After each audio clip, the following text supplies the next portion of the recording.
Horas. Ya, kurang semangat kalau saya naik. Shalom. Horas. Menginap.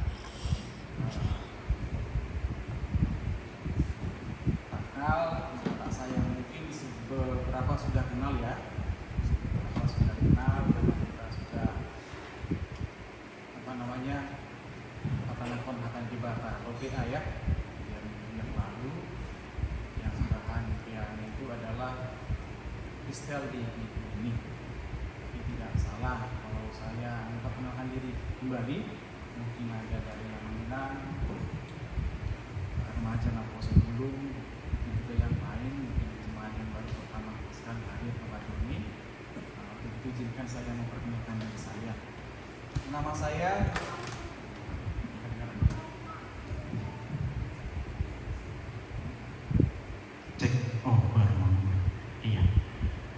izinkan saya memperkenalkan diri saya. Nama saya Pendeta Ranto Praja Hamonangan Marhun, SSI MA. Saya adalah pendeta KBP yang sedang studi doktor, sama mungkin dengan pendeta Mangasar dan pendeta yang lainnya. Istri diakonis FD Guru Silaban, sama lagi melayani juga di distrik 9 sekitar Sibulga, sekitar situ distriknya, wilayahnya. Jadi kalaupun hari ini kita bersama-sama bisa di tempat ini sebuah sukacita untuk kita yang amanginang. Begitu juga ati boha adong disonak katulang nami lah molo mak kuna manuguna imam guru sihiti jelas semua guru Tagalog. Jadi tumpe datulang nami dang roa mengalak katu bagas jabu muna maklum muda jakon mah amin istilahna sama anak nadong ibu tahun dibuat nuyokon hata horas masya nau kita salutna horas. Mungkin remaja yang pemuda tadi bahasa Batak nggak apa-apa ya, kalau saya coba bahasa Batak yang mengenang. Sekarang kita kembali ke titik awal atau dasar hari Minggu ini. Kita akan mendengarkan firman Tuhan yang temanya adalah Yesus Kristus pemimpin yang kekal. Tapi untuk itu kita akan membaca firman Tuhan yang menjadi dasar pemberitaan firman hari ini. Imana dienet sian Hebel manangna Ibrani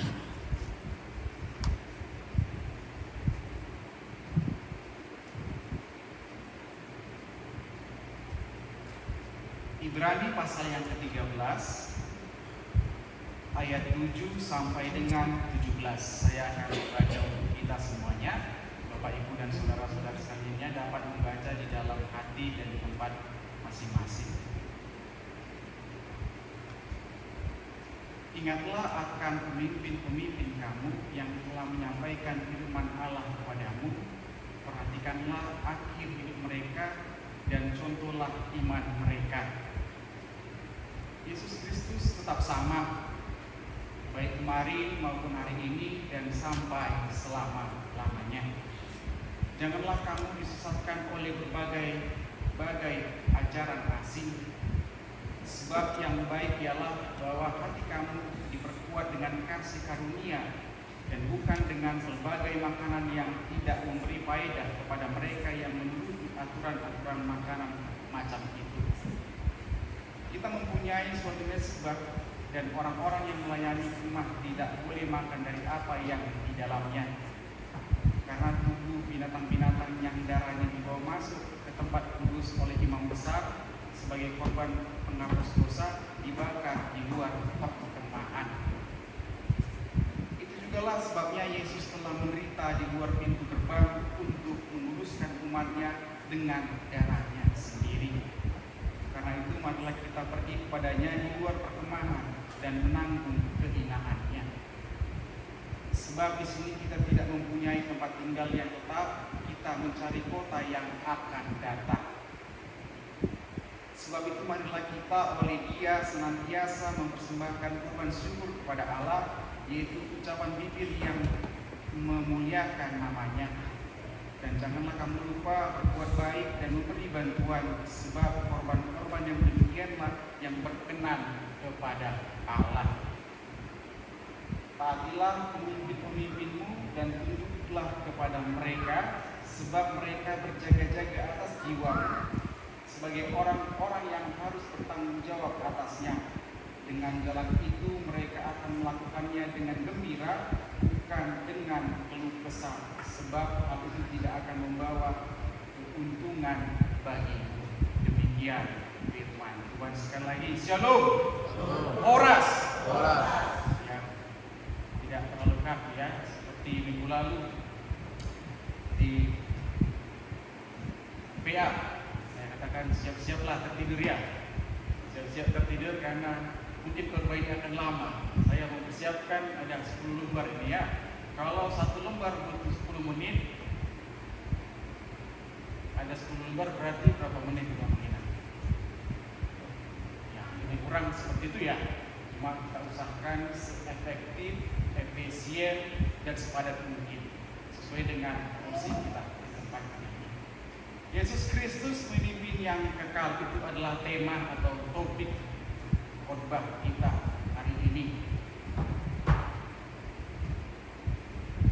Bapak, Ibu, dan saudara terkasih, saya mengawali khotbah dengan membaca ayat yang ke-7 dan yang ke-8 yang izinkan saya membaca untuk kita.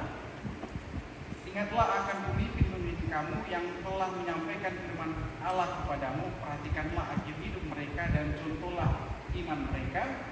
Yesus Kristus tetap sama baik kemarin maupun hari ini dan sampai selama-lamanya. Ya, artinya Tuhan Yesus tidak berubah ya. Tetap kemarin, hari ini dan sampai selama-lamanya. Ada sebuah lagu yang judulnya Tuhan Yesus tidak berubah. Lagu ini lagu rohani populer. Populer itu artinya apa, Mang Inang? Populer itu yang umum, sering umum dinyanyikan baik anak sekolah minggu, remaja, anak subuh, ama, ina, baik dalam ibadah maupun di luar ibadah. Sementara dalam ibadah ini sering disebut lagu himna.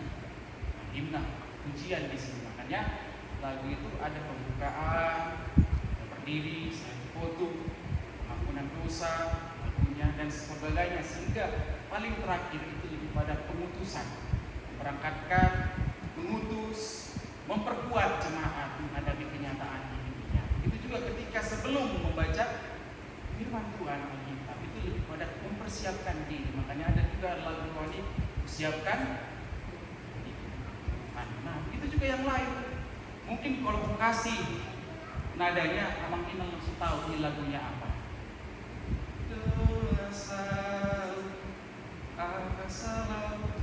Liriknya begitu, pasti tahu ya. Lagu apa itu? Iya, lagu. Mungkin nggak kita nyanyikan di sini?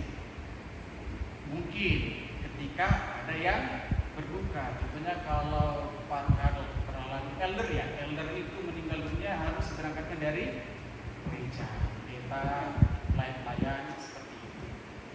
Tapi ketika ibadah seperti ini hampir tidak seperti yang menginap tadi jawab. Jadi lagu itu ada sesuai dengan porsinya masing-masing tujuan. Makanya tadi saya sebut Tuhan Yesus tidak berubah adalah lagu populer umum dinyanyikan. Liriknya itu Tuhan Yesus tidak berubah, lebih kurang seperti itu. Tuhan Yesus tidak berubah. Kita coba dulu, 3, 2, 1 ya. Tuhan Yesus tidak berubah, tidak berubah, tidak berubah. Tuhan Yesus tidak berubah, tak berubah selama-lamanya. Haleluya, haleluya.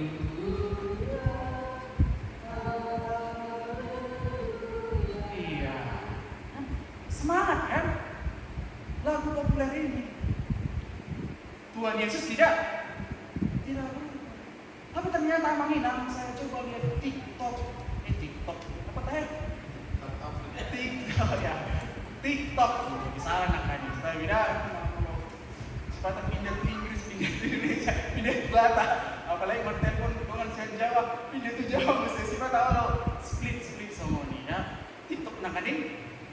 TikTok, Facebook, ada. Bahkan tidak hanya orang Kristen, orang yang berbeda dari kita. Mereka bertanya, apakah lagu populer ini ketika dinyanyikan bisa menjadi suatu hal yang terlarang bagi mereka? Ya, mengingatnya, pasti pernah, mungkin ya, tidak hanya saya yang melihatnya. Dan ada juga yang mempertanyakan, boleh enggak? Apakah ini lagu populer ini dinyanyikan oleh orang yang berbeda dengan kita, orang Kristen yang percaya kepada Kristus Yesus? Namun yang mau kita ambil sasarannya bukan yang itu ya. Yang mau kita ambil sasarannya adalah kalimatnya itu. Esensinya yang mengatakan bahwa Tuhan Yesus tidak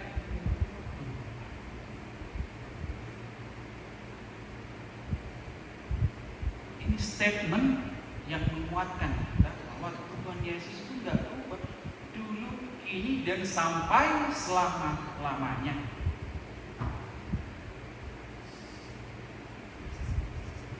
Yesus tetap sama, kini, nanti, dan sampai selama-lamanya. Dia adalah pemimpin yang kekal.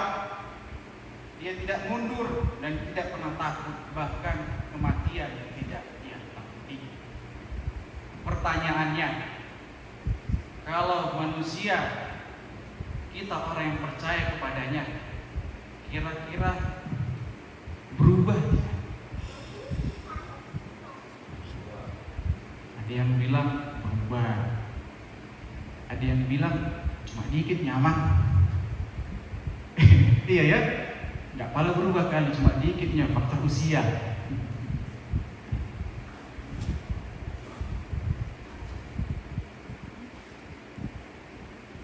Ya, manusia itu bisa berubah. Contohnya Amanginang yang ada dan hadir di tempat ini adalah contoh orang yang tidak berubah. Jadi gini ya, ketika kita katakan berubah, ada yang tidak berubah. Orang yang tidak berubah adalah Amanginang yang hot, tetap hadir di tempat ini adalah contoh orang yang tidak berubah itu. Maksudnya apa, Amang Pendeta kami? Maksudnya kamu tetap teguh dalam imanmu, kau memuji dan memuliakan Tuhan di hari Minggu. Engkau setia memuji, memuliakan apapun yang terjadi. Karena saya tahu mungkin dan sepertinya memang ya, hari Minggu itu banyak pekerjaan yang bisa dilakukan di Amerika ini. Dan tawaran duniawinya itu tidak sedikit. Mungkin ada yang bisa dapat 100, 200 sampai 1000, 2000 lah ya, $. Tapi Amanginang yang tetap di sini setia. Imannya tidak terbeli oleh sampai mau bilang tadi rupiah, rupanya dolar sih dia.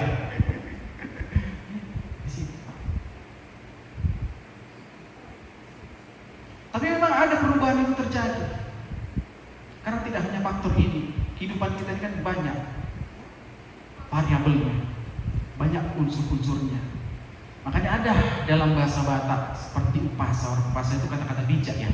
Dalam bahasa Batak seperti ini. Moltonggi unang piktor bodut, molopait unang piktor tahun.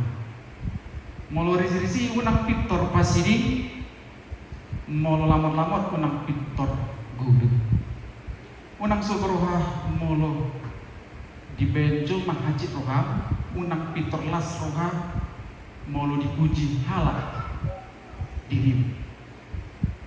Macam kali ya. Artinya seperti ini. Kalau pahit jangan cepat dibuang. Kalau manis jangan cepat. Karena faktanya yang manis itu adalah banyak. Apa yang manis itu apa? Penyakit. Karena yang manis itu identik sekali dengan penyakit. Kolesterol. Kubaca lagi bukan apa yang dibuat penyebab oleh manis-manis ini, gula-gula ini. Mungkin ada di sini yang orang medis ya, Inang, kalaupun saya kurang lebih nanti mohon maaf ya, nanti dibantu untuk memahami dunia medis ini. Karena yang manis itu identik dengan gula, ya, manis itu identik dengan gula. Walaupun tidak semua yang manis itu adalah gula, karena ada honey itu madu ya. Ada juga hal-hal yang lainnya seperti itu. Gula itu dapat merusak gigi, terlalu banyak makan manis, cepat membuat kuman dan tentu ke badan. Makanya yang manis cenderung membuat tubuh menjadi tidak baik karena makanan manis. Gula identik dengan penyakit, yaitu obesitas. Obesitas ini berat badan berlebih, tidak sebanding dengan tinggi badan, karena ada ukurannya. Jadi obesitas dia. Jadi tidak sesuai dengan tinggi badan dengan berat badan. Kemudian juga ada diabetes. Diabetes ini gula ya. Nah, cuma di situ dari referensi yang saya baca tuh diabetes tipe 2, saya kurang tahu. Jadi saya sampaikan juga, nanti ada ahli gizi di sini, saya salah ya. Tapi terima kasih Mang Inang. Intinya diabetes di situ. Ada juga penyakit jantung. Penyebabnya di situ tekanan darah tinggi dan peradangan kronis. Kebalikannya, yang pahit sering identik dengan obat. Kalau obat,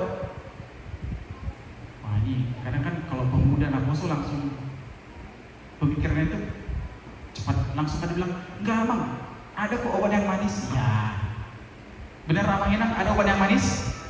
Iya, tapi pada dasarnya obat itu adalah pahit. Kalaupun dia dikasih manis, itu untuk anak-anak biasanya ya, supaya anaknya mau makan atau minum obat tersebut, dikasih sirup, dicampur madu dan sebagainya. Tapi pada dasarnya itu adalah pahit. Kebanyakan obat itu pahit dan jernih, pahit. Nah, yang ini kadang yang pahit-pahit ini kadang kita tolak gitu, cepat. Padahal yang pahit itu belum tentu tidak baik untuk kita. Bisa saja yang pahit itu yang membuat kita semakin dewasa. Yang berat itu yang membuat kita semakin pintar. Yang berat itu maksudnya banyakan baca buku contohnya ya. Itu yang membuat kita semakin banyak buku yang kita baca, semakin berat bebannya, semakin pintar kita. Atau di sini ada saudara kita yang beribadah berminggu sama-sama dengan kita dari basic militer ya Mang ya. Basic militer studi di sini. Nah, contohnya kalau di militer itu pasti biasanya ada workout ya, fitness dan sebagainya. Semakin berat bebannya maka semakin powernya semakin tinggi di situ. Jadi yang berat itu kadang nggak selamanya nggak enak. Atau kembali yang manis ini. Kadang yang manis ini yang membuat kita bisa jadi iblis itu kan manis. Iblis itu udahlah jangan kerja. Hari Minggu sini dapat $500, $1.000, $2.000. Ada yang mau? Oh enggak. Kelihatan dari wajahnya di sini Amang Inang baik-baik semua. Amin. Ya, memuji dan memuliakan Tuhan. Jadi yang perlu itu adalah konsisten. Kesetiaan dari Tuhan Yesus menjadi contoh. Jadi siapa yang kita contoh? Kita teladani? Jawabannya adalah Tuhan Yesus. Dia adalah Tuhan yang setia kepada kita. Orang percaya. Tuhan Yesus setia kepada setiap orang yang percaya kepada kita. Maksudnya kita orang-orang yang percaya kepadanya tidak akan pernah ditinggalkan oleh Tuhan seorang diri pun. Sekalipun kita sedih. Apa dalam bahasa Inggrisnya itu? You will never walk alone. Kamu tidak akan pernah berjalan sendirian. Karena itulah janji Tuhan. Kita nggak akan tinggal. Tapi bagaimana kita konsisten dalam kehidupan ini? Kita tahu bahwa Tuhan Yesus setia. Tapi bagaimana dengan kita? Apakah kita setia kepadanya? Ini tantangan kita. Karena apa? Kadang ketika enak, yang indah, yang baik datang kepada kita mengatakan terima kasih Tuhan. Tapi ketika yang sulit datang, pernahkah kita berkata terima kasih Tuhan?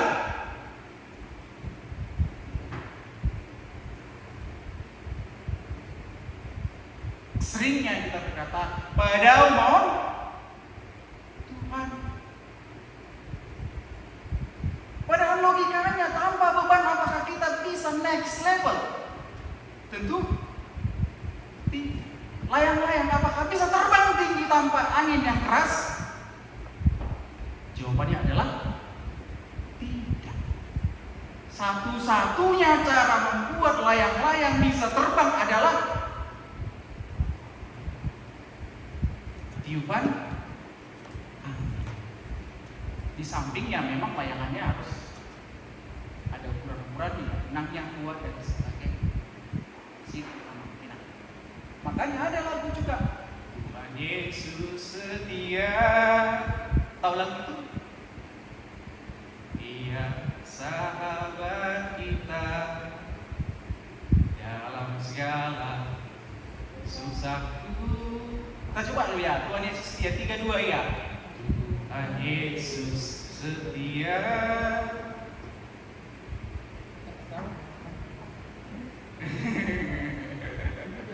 Ini lagu populer ya, memang ini tidak ada di gedung jemaat ya.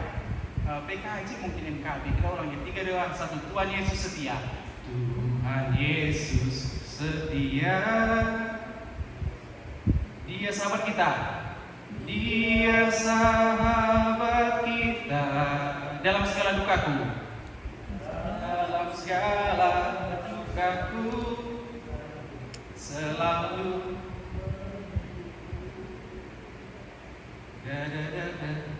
Iya, Tuhan Yesus setia dalam segala perkara. Kita tahu Tuhan Yesus itu setia, tapi problemnya adalah bagaimana kita juga bisa mengikuti itu. Relasi itu dua arah. Kenapa begitu? Karena kita bukan robot. Mungkin ada yang bertanya, kenapa nggak Tuhan perintahkan saja? Hei kau, Rento Marbun, punya saya, kau harus begini. Tidak. Tapi Tuhan kasih perintah. Lakukan ini. Dan ketika kita tidak melakukannya, Tuhan kasih peringatan. Tuhan kasih teguran. Itu juga amang-inang dalam kehidupan amang-inang, saudara-saudara terkasih. Dalam kehidupan, dalam pekerjaan, dalam semuanya, dalam usaha. Kita tahu Tuhan Yesus setia. Problemnya kita bagaimana setia ini. Ini yang menjadi tantangan kita. Apakah kita siap setia untuk Tuhan Yesus? Kita jawab di dalam kehidupan kita sehari-hari. Ini yang harus kita jawab. Mungkin ya, ini baru satu nih. Ada 5 bagian ini. Bisa-bisa juga nggak apa-apa ya. Nah, ini baru 1 bagian. Ada 5 bagian. Nanti 4 bagian lagi. Kita coba untuk semakin menguatkan iman kita ya, mengingat ya dalam firman Tuhan khotbah hari ini. Yang selanjutnya kedua, jangan sesat. Tuhan Yesus setia dan selanjutnya adalah jangan sesat. Saya akan membaca ayat yang ke-9. Janganlah kamu disesatkan oleh berbagai ajaran asing, sebab yang baik ialah bahwa hati kamu diperkuat dengan kasih karunia dan bukan dengan berbagai makanan yang tidak memberi faedah kepada mereka yang menuruti aturan-aturan makanan semacam itu. Saudara-saudari terkasih, Bapak Ibu dan teman-teman remaja muda, firman Tuhan pada hari ini kepada kita menekankan agar kita mengingat pemimpin rohani kita, agar kita meneladani mereka, meneladani ia. Hal ini yang membuat kita kuat sehingga mampu bertahan terhadap ajaran yang menyimpang. Itu tegas dikatakan, janganlah kamu disesatkan oleh berbagai ajaran asing yang itu bisa menyesatkan. Pasti pertanyaan teman-teman menginang, apa amang ajaran yang menyesatkan itu? Pasti ya. Mana ajaran yang bisa membuat kita gabelilu mau di bagasan bahasa Bataknya? Mana ajaran yang membuat kita menjadi jauh dari Tuhan? Banyak sekali hal-hal itu dalam bahasa Bataknya rumah tarimon pusi.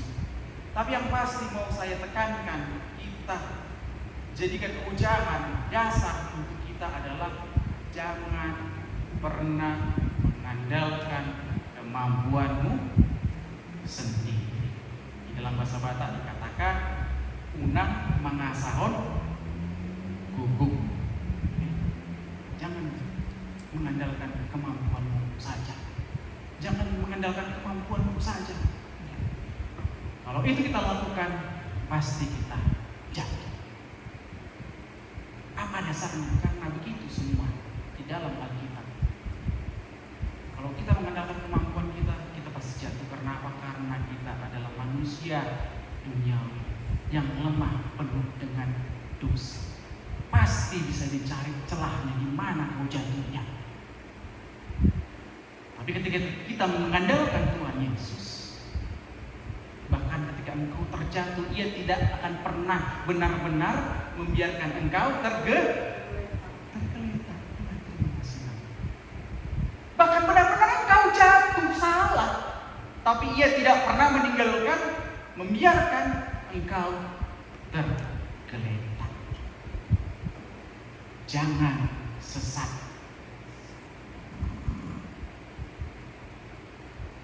Caranya meneladani Kristus Yesus Tuhan kita. Iman pakai. Makanya ada yang mengatakan, yang selalu, bahkan orang Kristen saya maksud, mengatakan, mengambil sebuah kalimat di dalam Alkitab. Ini ayat yang populer. Hidup bagiku adalah Kristus dan kematian adalah keuntungan. Filipi 1 ayat 21. Ini kita pakai. Hidup bagiku adalah Kristus dan kematian adalah keuntungan.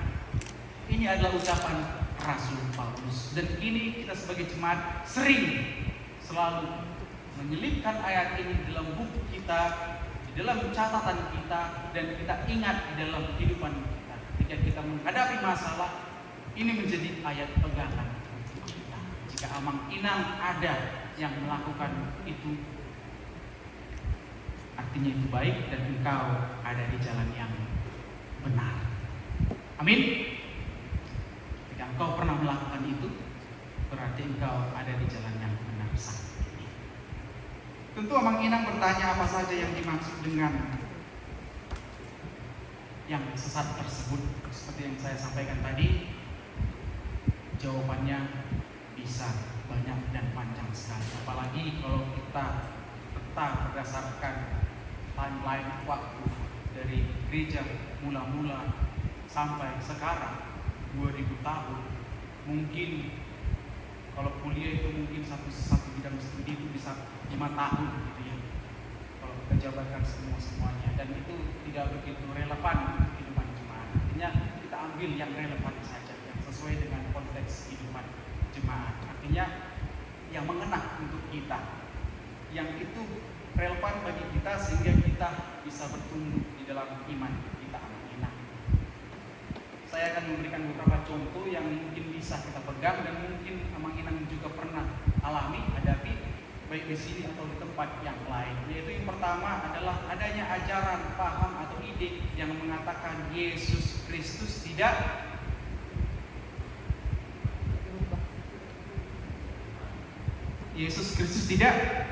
berubah. Iya. Ada beberapa ini dan semuanya benar. Cuma lebih dulu saya ingin sampaikan adalah Tuhan Yesus tidak mati. Ya, pernah dengar itu? Jadi ada paham yang mengatakan Tuhan Yesus itu tidak mati ketika di kayu, ketika Ia tersalib. Ada yang mengatakan Tuhanmu itu, mohon maaf ya, Amang Inang ya, saya mencoba menarasikan bagaimana kehidupan di luar sana. Ada yang mengatakan Tuhanmu itu tidak, Dia adalah mati seperti itu. Ini pernah terjadi, dan kalaupun terjadi, sudah tahu bagaimana menghadapinya. Harus kita pegang iman bahwasanya jika Tuhan Yesus tidak bangkit dari kematian, maka sia-sialah iman. Itu dikatakan di dalam Alkitab. Tanpa kebangkitan, maka sia-sialah iman percaya kita. 1 Korintus 15 ayat 17. 1 Korintus 15 ayat 17. Jika ada yang sudah dapat, tolong baca dengan keras.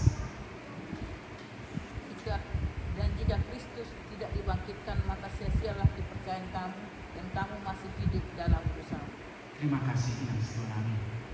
Sia-sialah iman.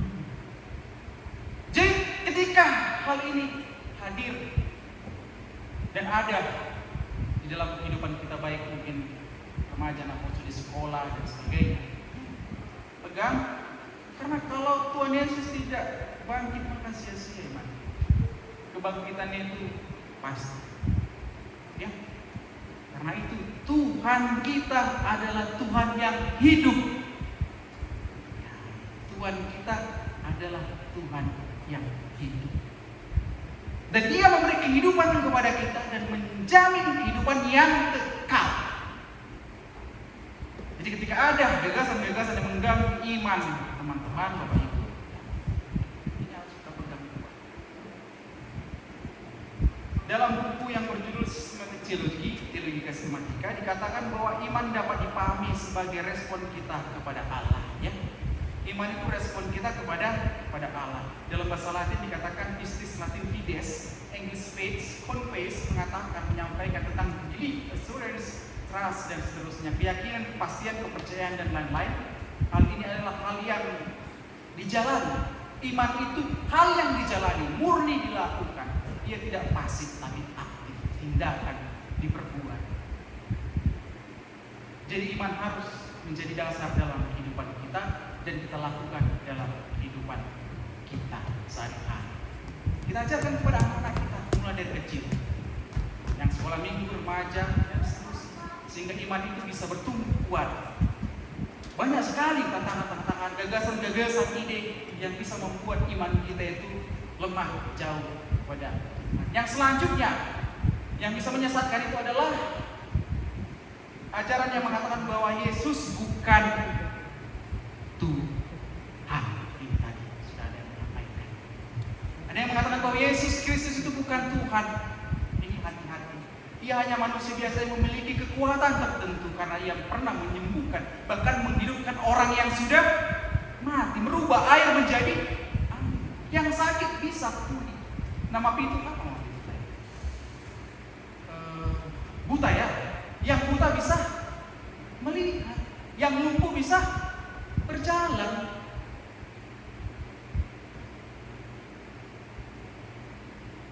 Jadi ketika ada gagasan itu mengatakan, ya, kalau mereka menyampaikan itu tidak apa-apa.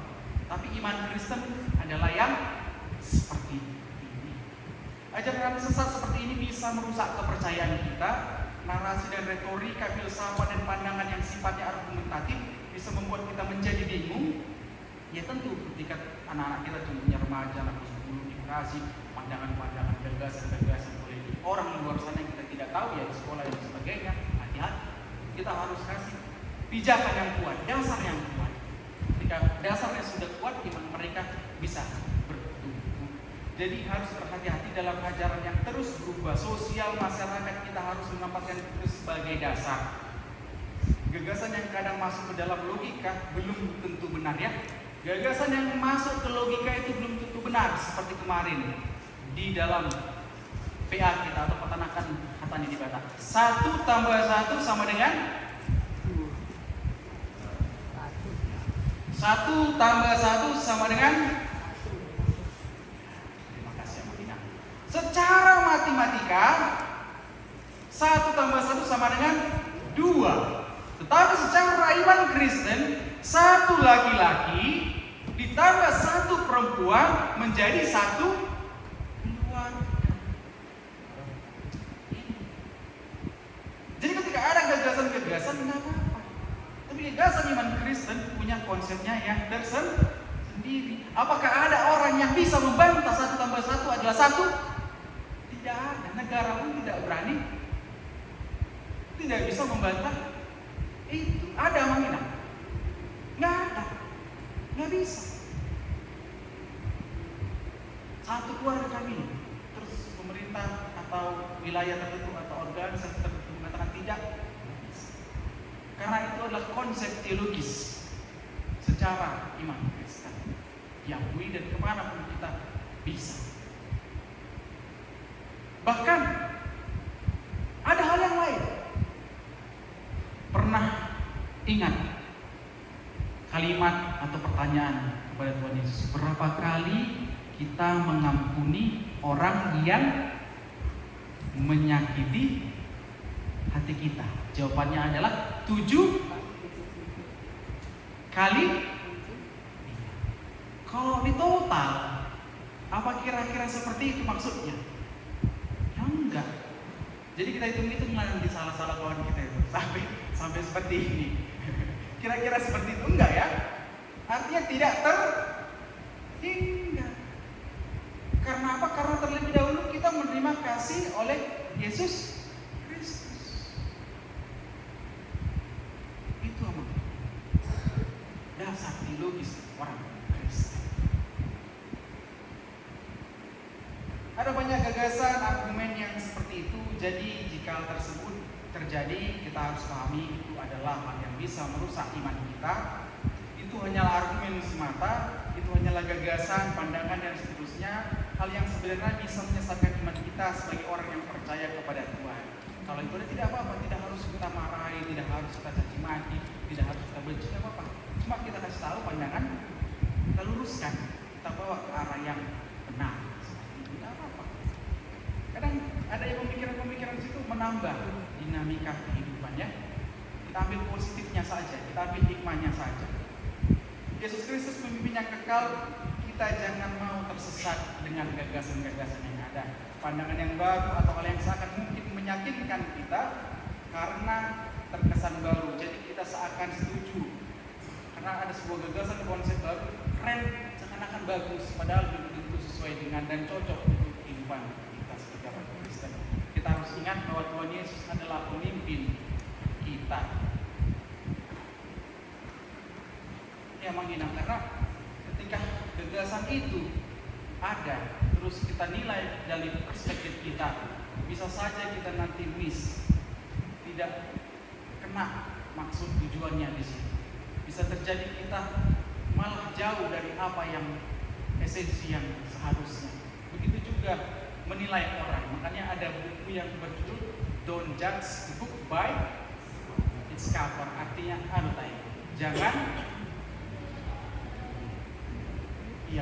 jangan menilai orang dari dompetnya itu ya. Jangan menilai orang dari covernya. Cover itu halaman depannya, karena halaman depan yang terlihat. Karena kita juga seorang pendeta dilatih contohnya ketika melihat orang memang diajari untuk bagaimana ini untuk memahami jemaat dan sebagainya. Dan itu terbukti tidak sepenuhnya bisa kita apply karena bisa beda wilayah, beda negara, beda budaya, beda kondisi, bisa berbeda-beda ya mainannya. Selanjutnya menjaga diri dari ajaran yang menyesatkan dengan memuliakan Tuhan. Sama itu pandangan-pandangan contohnya ketika pendeta ya. Kalau pendeta harus bisa bernyanyi contohnya, harus bisa bernyanyi makor contohnya gitu ya. Karena mungkin ada yang nggak bisa. Kenapa? Langsunglah nanti yang ada mengatakan kalau pendetanya bisa nyanyi bagus-bagus, kami nggak jadi pendeta, jadinya artis. Ada juga yang mengatakan, oh pendeta itu harus badannya bagus dan sebagainya, fisiknya gagah, badannya ideal dan sebagainya. Pasti mereka akan menjawab, ya kalau begitu kami nggak jadi pendeta, jadinya tentara. Begitu. Ada juga yang mengatakan kalau pendeta itu harus gemuk contohnya seperti itu. Kadang minta harus kurus seperti dan sebagainya. Memang itulah hidup. Gagasan-gagasan perspektif yang ada untuk kita, bagaimana kita melihat seorang pelayan dalam kehidupan kita itu sah-sah saja.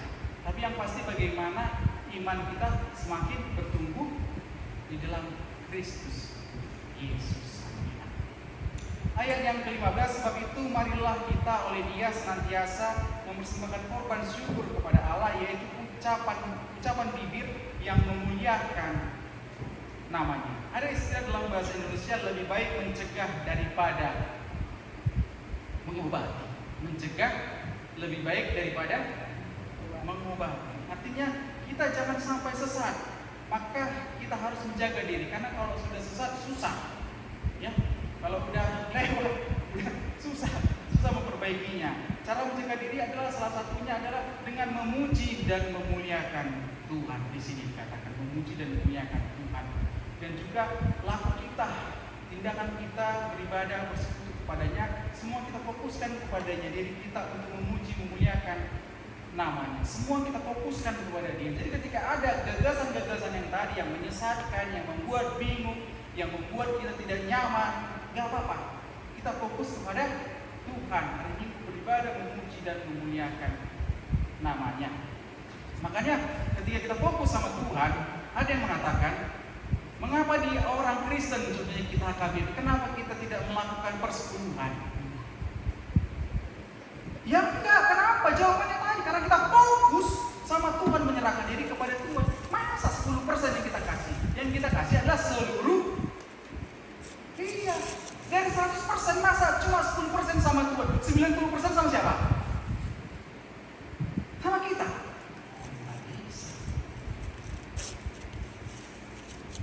Fokus sama Tuhan, ada 100%. Berapa persen yang kau kasih sama Tuhan?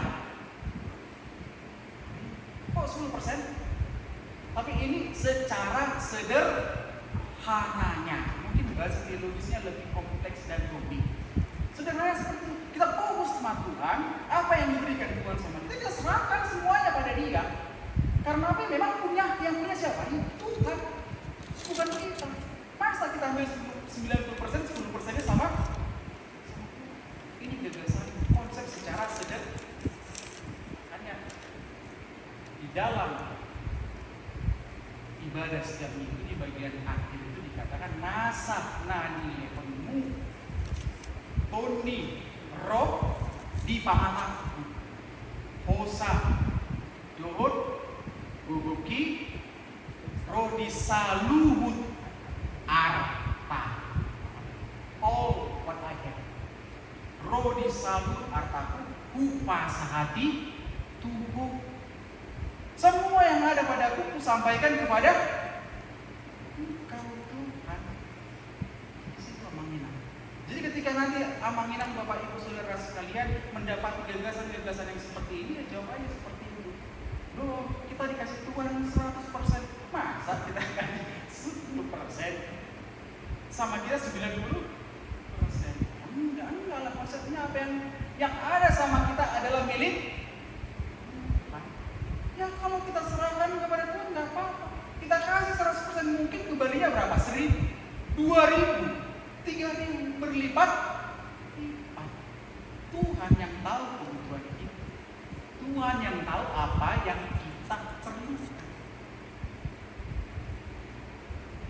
Seandainya pun Tuhan beri yang berlebih kepada kita, bisa jadi itu menjadi masalah buat kita. Aku pernah gitu, ada tiba-tiba banyak uang, kan? Katakanlah 10 juta lah contoh lah ya, jangan terlalu ini. Tapi kalau benar nggak apa-apa lah ya.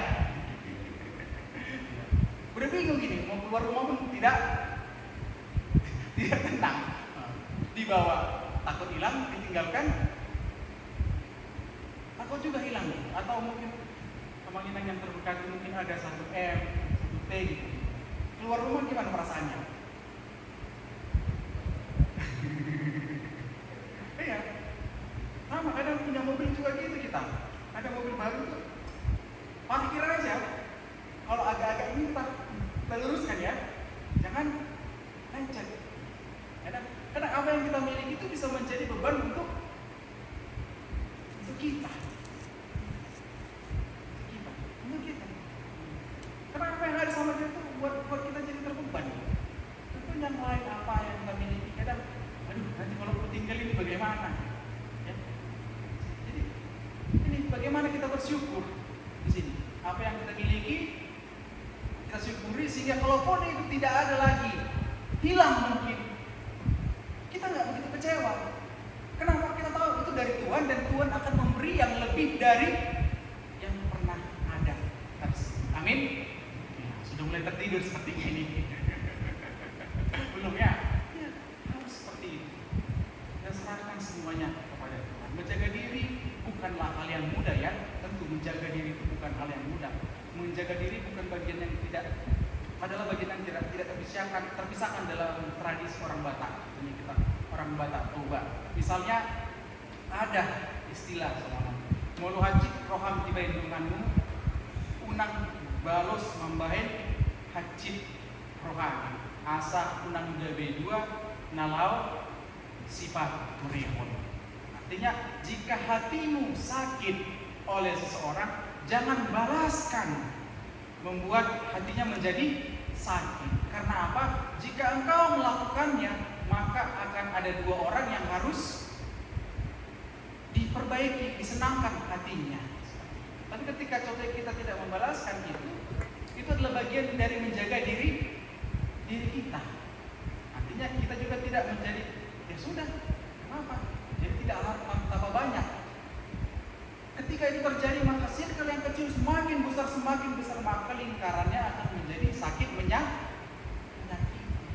Tapi kalau ketika kasih itu kita stop, ya sudah, kita maaf, sudah kita sampaikan, katakan, yakinlah, percaya Tuhan akan beri yang terbaik untuk kita. Memang ingat di situ ya. Menjaga diri itu memang tidak mudah. Artinya kita harus bisa mendasarkan diri kita, hidup kita pada firman Tuhan. Tidak membalas bukan karena lemah, takut atau tidak berdaya, tapi karena kita adalah orang-orang yang dikasihi Tuhan Yesus Kristus. Tidak ada gunanya membalas kejahatan dengan kejahatan karena kita menjaga diri kita agar tidak masuk dalam lingkaran kebencian, kejahatan, penipuan dan sebagainya. Karena saya yakin dan percaya Amang Inang dalam pekerjaannya di kantor atau di lapangan dan di mana kadang ya mungkin sebagai karyawan, sebagai bos, sebagai atasan, sebagai pekerja atau sebagai orang yang bertanggung jawab, kadang banyak hal yang kita hadapi ya. Mungkin juga di sini teman-teman atau di sini Fitra yang di kepolisian, juga para di sini, juga Amang yang lain ya. Kadang yang kita hadapi itu di luar dari apa yang kita harapkan, seperti itu. Jadi bagaimana kita ya tetap dasarkan sama Tuhan, kita melayani. Itu juga Amang Inangnya di sini, dalam pekerjaan Amang Inang di sini. Ya, kita harus keep spirit ya, spirit kita itu harus ada. Mungkin Amang selalu dalam kegiatan di lapangan. Tentu pasti ada ya Bang ya. Yang kita hadapi itu nggak sesuai dengan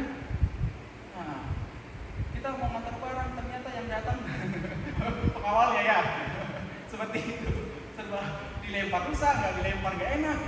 Ini adalah dinamika kehidupan ya. Jadi di sini bagaimana kita inilah di sini berdasarkan sama Tuhan melakukan ini, maka kita bisa melakukan semua itu.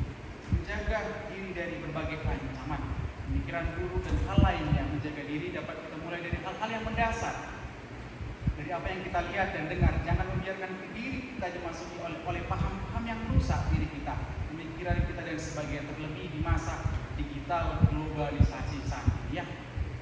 Media sekarang kita melihat segala sesuatu kan dari HP sekarang ya. Dari HP sih. Dari sini bisa kita tahu bagaimana keadaan Jakarta. Tadi ada pujiannya yang sangat lirik, sangat indah sekali ya Inang ya. Terima kasih buat pujiannya, mengingatkan kita bagaimana apa yang sedang terjadi di Indonesia saat ini untuk bangsa ini. Amin. Kita berdoa, kita berharap semua baik-baik saja di sana saudara-saudara kita, jauhkan dari hal-hal yang anarkis, karena penjarahan terjadi. Saya lihat juga videonya dan di sini semua dunia itu ada di sini, kurang sedikit kita bisa melihat dunia di zaman sekarang. Artinya semua yang ada itu kadang harus bisa kita filter, kita sendiri yang bisa filter ya. Kadang mungkin Amang Inang udah mengerti, kadang kita yang bisa tahu mana yang perlu kita lihat dan mana yang tidak perlu kita lihat. Begitu kita mau, aduh kadang berita-berita yang malah bikin sakit kepala ini, udah pusing, tambah pusing. Berita-berita yang mungkin membuat kita itu nggak nyaman, bagaimana terjadi di dalam masyarakat. Di sini kita harus bisa memfilter, kita harus bisa menjaga diri. mana yang sebaiknya kita skip, mana yang kita reject langsung, mana yang kita follow. Yang mana ketika dia bersifat informasi, ketika ada ayat-ayat renungan, ada lagu rohani, nggak apa-apa, terima aja. Ketika di luar dari situ, usahakan langsung dialihkan ke lain sisi ya. Nah, di dalam Alkitab kita jelas dikatakan, kita berdoa, kita mengatakan janganlah membawa kami ke dalam pencobaan, tetapi lepaskanlah kami daripada yang jahat. Artinya kita tidak boleh membawa diri kita dalam masalah.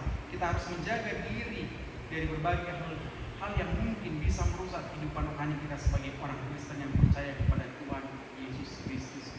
Kita harus belajar dari hal yang lain yang berbeda untuk kita. Ada istilah begini yang ya. Sudah mulai tertidur, bagi saya sudah berhasil ya. Ada cerita ini.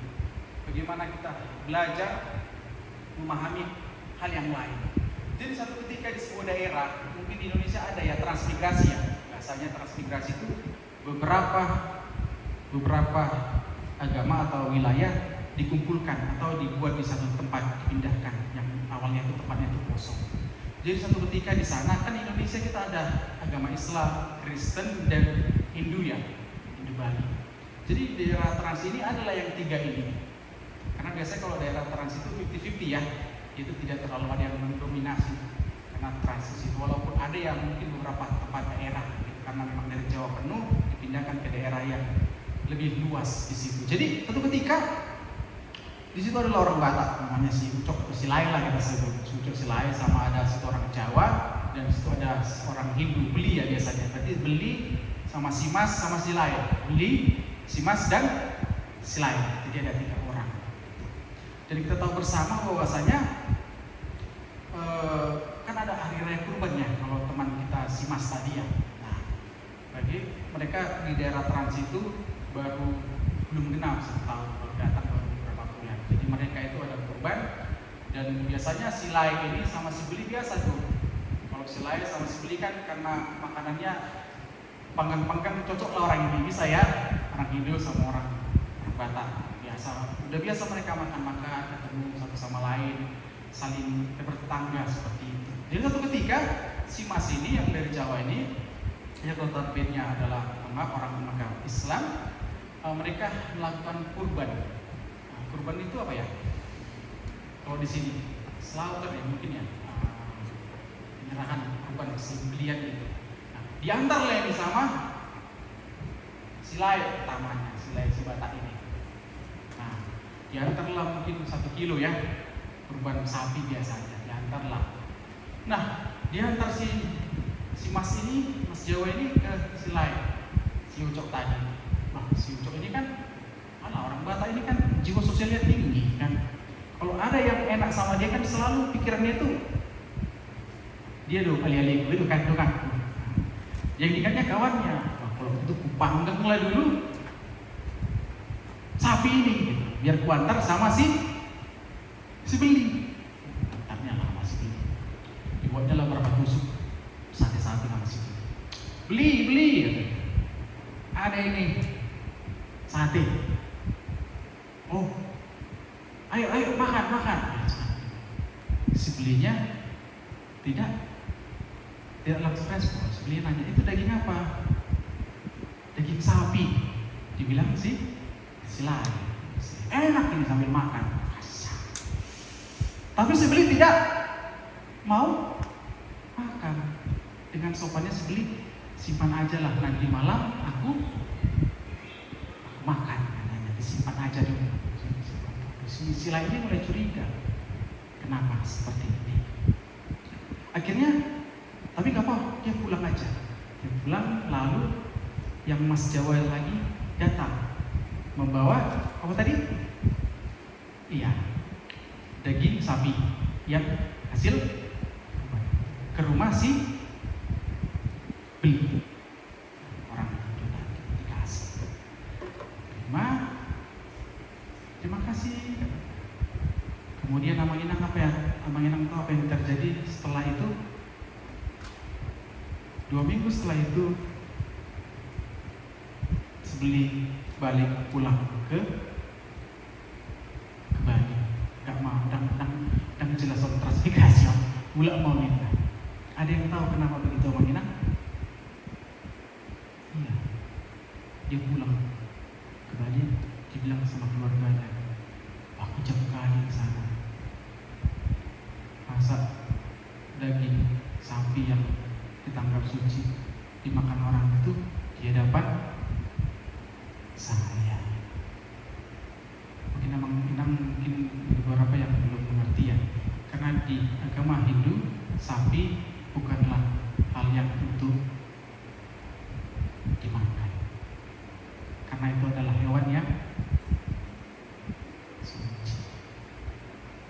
Kadang begitu Amang Inang, sering terjadi perbuatan baik yang kita pikir baik ternyata kan si lain tadi sama si mas tadi burjuni rohana deh laut mangaleon.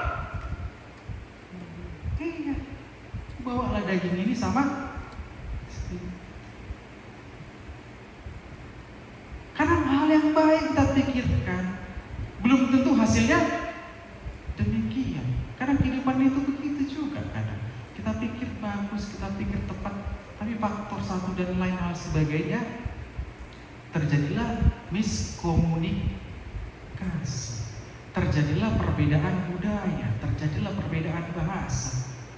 Dan juga sering terjadi buat orang-orang Batak di Solo contohnya. Satu ketika adalah orang Batak, si Ucok lagi ke Solo, dia berangkat pergi. Jadi ada kan bahasa di Solo itu ada pasar Klewer. Nah, pasar Klewer di situ ada orang yang jualan es dawet, tahu ya? Es cendol kalau di orang Batak, es dawet. Jadi yang jual es dawet ini udah selesai. Dia lagi nyuci gelas-gelasnya. Udah selesai, udah habis nyuci gelas-gelas. Datanglah si lain. Es dawet katanya. Satu dulu Bang, tanya kepada orang yang jual. Yang jual si mbaknya jawabnya apa? Pun telas masih. Pun telas artinya sudah habis. Sudah habis dia bilang. Karena dilihat sila ini lagi cuci gelas, dipikirnya gelasnya sudah tidak ada. Oh, dibungkus saja lah, nggak apa-apa, tidak usah pakai gelas. Dijawab sila ini, saya dipaima di sini, saya dipaima. Si mbaknya pun tetap nyuci gelasnya, dibersihin. 5 menit ditunggu, 10 menit ditunggu, sampailah setengah jam. Udah gak sabar lah si lain ini. Mana yang es cendol dulu? Si mbak ini pun sudah mulai bosan sama si lain tadi. Dibilang si mbak ini lah, dasar uang edan. Datang si lainnya, tahu kau aku orang Medan. Itulah kadang bahasa itu membuat orang tidak nyambung. Iya. Padahal maksudnya kamu itu edan, kamu itu aneh. Tapi dia nangkapnya tahu kau aku orang Medan. Kadang begitu Bang Inang. Budaya, bahasa, culture, apalagi kita di Amerika, mungkin nanti komunikasi ke orang tua kita di kampung, apalagi teringat ke Habatakonon dan sebagainya, dimungkinkan terjadi ya. Mungkin yang sudah pernah mengalami terjadi itu ya bisa sharing nanti ya ketika waktu PA sama yang lain, bisa saling sharing bagaimana pengalaman hidup kita di situ. Yang keempat Amang Inang banyak berselesai kalau lihat. Yang keempat Ibrani 13 ayat 16, dan janganlah kamu lupa berbuat baik dan memberi bantuan di sininya. Jangan lupa berbuat baik dan memberi bantuan. Berbuat baik, cobalah Amang Inang, kalau saya tanya di sini siapa di sini yang tidak pernah berbuat baik? Mungkin nggak pernah ya. Kalau kulihat dari wajahnya di sini ya, Pak Boy akan guru judul di sini. Amin. Ya, dari wajahnya nih para orang baik semua. Tapi ketika saya tanya selanjutnya, di dalam berbuat baik itu siapa yang pernah mengalami kecewa? Ya, sudah ada yang katakan. Kita sering kecewa ketika berbuat baik. Kenapa begitu?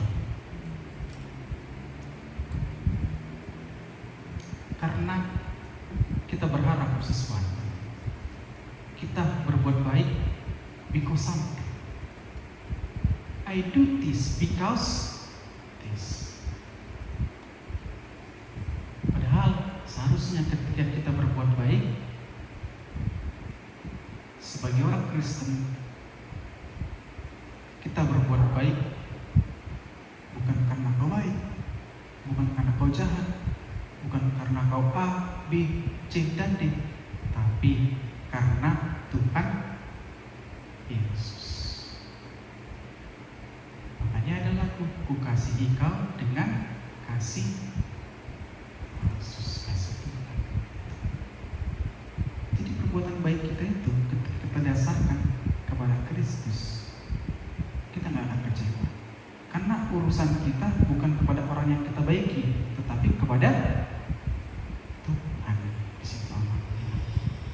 Dalam buku yang berjudul It's Not What You Think, Why Christian is About So Much More Than Going to Heaven When You Die, dari sini yang berjudul It's Not What You Think dikatakan, menegaskan bahwa hidup ini bukan soal apa yang kita pikirkan, ya. Kenapa? Tuhan punya pemikiran yang jauh melampaui kita. Kadang kita berbuat baik karena A, B, C, ternyata bukan. Boleh itu, boleh, gak apa-apa. Tapi jangan sampai lupakan Tuhan. Yesus. Kenapa? Nanti Tuhan yang menentukan untuk kita. Tuhan yang ngasih reward yang tepat untuk kita. Aku melakukan baik kepadamu karena Tuhan. Dan karena Tuhan memberkati aku. Satu-satunya yang gak bisa kita bantah adalah ketika kita memberi sesuatu hal, itu adalah karena kita punya sesuatu yang diberikan Tuhan kepada kita, baik itu waktu, materi, kepintaran, fasilitas, apapun, jabatan, posisi, kesehatan, memberi waktu kita untuk Tuhan. Tuhan punya gagasan, konsep, pemikiran yang jauh dari apa yang bisa kita pikirkan sebagai manusia. Tuhan yang tentukan itu. Tugas kita adalah berbuat baik kepada orang lain. Hukum yang pertama dan terutama, kasihilah Tuhan Allahmu dengan, dan perbuatlah demikian kepada sesamamu manusia. Hal inilah yang dikehendaki Tuhan Yesus kepada kita sebagai manusia yang percaya. Tuhan ingin kita berbuat baik hanya semata-mata karena Tuhan, bukan karena pemikiran kita, tapi karena Tuhan. Makanya ada lagu yang mengatakan tadi yang sebelumnya, ku kasihi kau dengan kasih Tuhan. Jadi ketika kau kecewa, engkau merasa menyesal, engkau tidak akan sakit karena engkau tahu, aku mampu, aku bisa melakukan ini karena Tuhan Yesus. Kalau Tuhan tidak izinkan. Dan yang terakhir Amang Minang ya, taatilah pemimpin-pemimpinmu. Akhirnya ya kelima, sudah sampai sejam belum ya? Nah, situ Amang Minang ya, taatilah pemimpin-pemimpinmu dan tunduklah kepada mereka, di ayat 17 Amang Minang. Kita pasti semuanya pernah bekerja, ya. Dan kita pasti pernah merasakan bagaimana dipimpin atau juga memimpin. Setidaknya kita memimpin diri kita pribadi. Kita memimpin diri kita. Kapan kita mau bangun, kapan kita mau sarapan, kapan kita mau makan siang, kapan kita mau belanja, kapan kita mau jemput anak kita, kapan kita mau mandi, kapan kita mau olahraga, kapan kita mau piknik, kapan kita mau melakukan A, B, C dan sebagainya. Kita adalah pemimpin untuk diri kita. Itu dalam skala terkecil pribadi.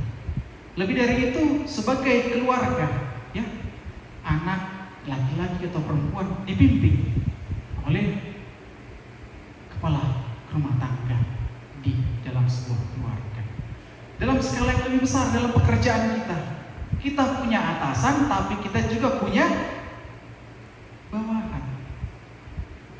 Makanya ada yang bilang di atas langit masih ada. Nah, artinya apa? Apapun yang kita miliki saat ini, apapun yang sudah kita capai, apapun yang sudah kita gapai, masih ada yang lebih dari itu. Makanya dikatakan, taatilah pemimpin-pemimpinmu dan tunduklah kepada mereka. Artinya apa? Ketika Amanginang Bapak Ibu ada di posisi tersebut sebagai pemimpin, bagaimana ketika menghadapi anggota-anggota yang diarahkan untuk kerja dengan baik tidak bisa sesuai dengan harapan, pasti yang dirasakan adalah ya bagaimana ini, pasti begitu ya. Nah, Tuhan Yesus ingin kita orang Kristen menjadi orang-orang yang setia dalam pekerjaan kita, termasuk berdoa dan bekerja. Makanya dikatakan kau bekerja, setialah terhadap perkara-perkara yang kecil. Makanya setelah itu perkara yang lebih besar akan diberikan kepada Allah. Itu yang Tuhan inginkan untuk kita, Amanginang. Tuhan ingin kita mengerti hal ini. Tuhan ingin kita taat dan tunduk kepada pemimpin. Bagaimana kita juga memimpin dan kita juga dipimpin. Itu ada lingkaran. Ketika semua ini berjalan dalam kasih Kristus, yakinlah hidup ini akan menjadi semakin baik, semakin dekat dengan Tuhan. Apa yang Anda rasakan jika mendapati hal-hal yang mungkin sulit dipimpin? Kita pasti jengkel, kita pasti akan malas dan sebagainya dalam pekerjaan kita. Tapi lakukan itu semua di dalam kasih kepada Kristus Yesus. Seperti yang tertulis dalam Bible Translation for Everyone. Mungkin begini, apa hubungannya ke sini? Mungkin teman-teman, Bapak Ibu pernah mengalami dalam pekerjaan kita sudah loyal kepada pimpinan, kepada orang, tapi kita dipermainkan. Kadang kita dianggap lemah, kadang kita menjadi tak berdaya, kadang kita diperlakukan tidak sesuai dengan apa yang kita harapkan. Jadi dikatakan dalam Bible Translation, dikatakan bahwa jangan khawatir jika sepenuhnya engkau tidak memahami hal-hal yang engkau baca dalam Alkitab dan hal-hal yang engkau alami di dalam kehidupanmu. Ya. Jadi karena kita baca Alkitab, tapi kita kan hidup di dalam situasi kondisi tertentu. Kita baca Alkitab bilang A, tapi kenyataannya kadang sering berbeda. Jika ini terjadi tidak apa-apa. Jadi dikatakan jangan khawatir. Ini tentang hal-hal yang sepanjang perjalanan. Maksudnya ini proses untuk memahami sesuatu, bagaimana Tuhan bekerja dalam kehidupan kita masing-masing. Dan yang terakhir, Amanginang untuk kita, ini memang khotbah perdana saya di sini dan juga saya mau pamit. Mungkin nanti malam pesawatnya akan balik ke Indonesia. Nanti malam evening, mungkin sekitar jam 6 saya sudah akan siap-siap dari JFK. Karena memang di sana masih ada hal-hal yang harus saya kerjakan, ada yang harus lakukan. Artinya kalau saya tidak setia untuk hal-hal yang kecil, bagaimana Tuhan bisa setia memberi kepada hal-hal yang lebih besar untuk itu? Karena memang ada yang harus dikerjakan, dilakukan. Karena saya diberi ada tanggung jawab baik secara personal begitu kepada kehidupan atau sosial saya di tempat itu. Ya, Amanginang, saya bersyukur kita bisa bersama-sama di tempat ini. Begitu juga keluarga-keluarga yang selalu tekun, keluarga Mangsintua kami tetap melayani di sini. Dan saya, jika Tuhan berkehendak, kalaupun diberi kesempatan melayani di sini, saya dengan sukacita akan mau untuk bersama Amanginang membangun rumah Tuhan di tempat ini. Ketika kalau ada SK saya bersedia untuk di tempat ini, saya ingin kita bersama-sama memuji, memuliakan nama Tuhan. Begitu juga Amanginang, setelah ini kita akan melakukan perjamuan kudus. Ini menjadi sebuah sukacita kepada kita sebagai simbol, sebagai orang Kristen di dalam kehidupan kita sehari-hari. Kita bersatu di dalam doa. Amin. Kita berdoa. Let us pray. Terima kasih Bapa buat firman-Mu yang menguatkan kami